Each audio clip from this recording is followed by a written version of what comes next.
Finally, after years of watching tweets from my friends zoom past my eyes, I finally get to play the Uncharted series. This game, for its day, was something truly good, with hilarious dialogue, a male version of Tomb Raider, a lacking story and controls that were both bad but struck gold at the time. A revelation is easy to come by when you haven't seen it all. What's going on, you guys? It's your Huggable Hipster here, and welcome back to another review. As you guys can tell by the title, I'm going to be reviewing Uncharted Drake's Fortune, which is my very first Uncharted game that I've ever played, and I also found out it's the very first Uncharted game, so it's a win-win.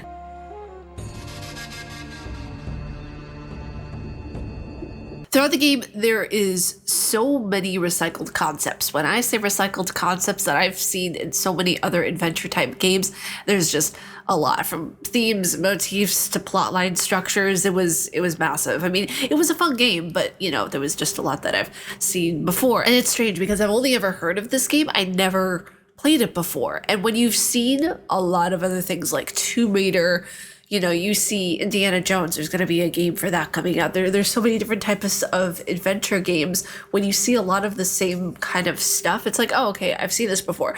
But back in the day, this was really fresh. This was a fresh concept besides Tomb Raider. Like, the only other adventure type game there was on this kind of scale was Tomb Raider. The uniqueness, however, in this game lies in the voice acting, the dialogue, and the writing. When those three things just combine together, you get an incredible experience, and it makes you feel like you're watching a movie more so than you're actually playing a game.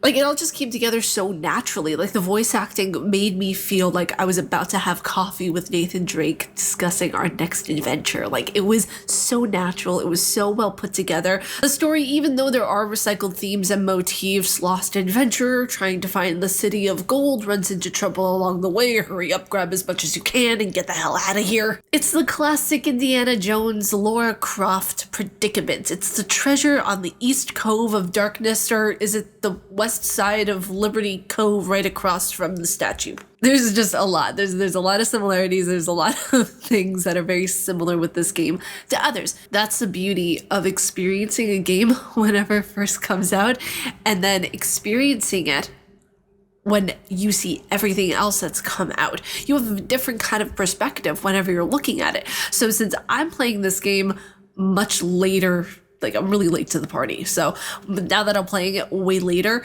it's like, oh, okay, I've seen this before. But if you played it when it first came out, like I said, the only really, like, just major comparison you have to this game is Lara Croft. The game presents itself in a very beginner-friendly manner. I would say this is more of an approachable game as opposed to Tomb Raider or other very lore-heavy games. Uncharted is enough of a story that it's easily digestible, but isn't too much on someone who is just coming into the series. Naughty Dog made this game age very well in regards to how approachable it really is for any type of player.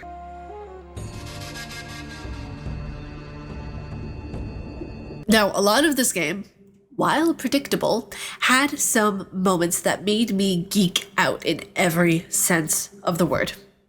Vampires. I got to a certain point of the game where the story was revealing itself little by little by little, and it was revealed that the Spaniards never left the island. They were just all turning into vampires. The whole connection to the treasure of El Dorado and World War II I completely get, because Hitler was really into ancient artifacts and occultist paraphernalia, but vampires, mutants, whatever you want to call them, what they were in the game, that were just cursed for the Germans trying to obtain the statue, treasure of El Dorado during World War II. It seemed a bit conflated and a weird story mechanic, to say the least.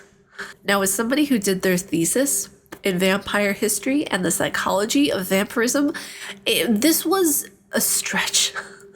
To say the least. This was very much of a stretch. It was incorporated into the game seamlessly, because in terms of how the vampires were brought in and how chaos began to reign, it was good. Like, the way that they incorporated it that way, it was good. But as a story mechanic, it doesn't make much sense, since the creatures came into being from an airborne mutagenic virus.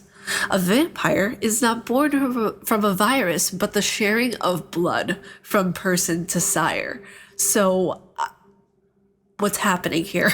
They embrace the human. They become the human's sire through a transfer of the blood. It's not through a mutagenic virus. It's not. It can't be. It's impossible. So, lore-wise, these creatures are brought into the story of Uncharted inaccurately. And the thing is like, the way that they kill you in the game, very vampiric. That's the one reason why I think they are vampires, because they grab you from behind, they bite you on the neck and everything like that. A lot of mutants, different types of creatures, just go for the slashing and the hacking most of the time. They never go right for the jugular.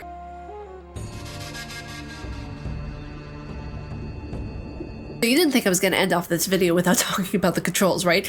I don't think I could discuss an older game without mentioning its controls. I don't think I could discuss an older game without mentioning its controls and just how abhorrently bad they were. Now, back in the day, gamers wouldn't notice bad controls because, quite frankly, there was nothing to compare it to. Did people think Silent Hill's controls were bad? No, they just were what they were, kind of like this game. Nowadays, gamers are so spoiled in getting high-quality content that all of us notice just how badly constructed the game's mechanics actually were. In Uncharted, the controls made me feel like I was walking around drunk and out of control, especially when utilizing the boat. Oh, the boat. The boat had the worst driving mechanics I have ever seen. Walking around the camera angles had me feeling slightly nauseated as well with how fast they switched, and platforming in this game, it could have been executed a lot smoother.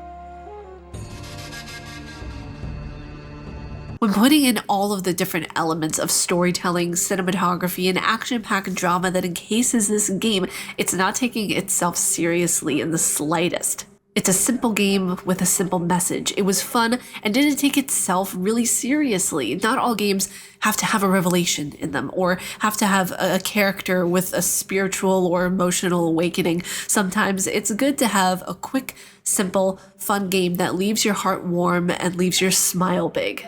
From the cheesy lines and amazing comedic timing, Uncharted Drake's Fortune is a lighthearted adventure game that anyone can get into. You guys, that was it for this review for today. I hope you guys enjoyed this. Up next for the next batch of reviews, Uncharted 2 is one of the games I'm reviewing. I actually just want to go in order now and play through all of the Uncharted games. But if you guys like my face and what I do, please be sure to subscribe and hit the bell down below because I make videos every Monday, Wednesday, and Friday. And just as a heads up, I stream on Twitch every Monday, Wednesday, and Friday. Those links will be down in the description below. You guys stay casually nerdy, and I will see you all in the next video. Bye, you guys.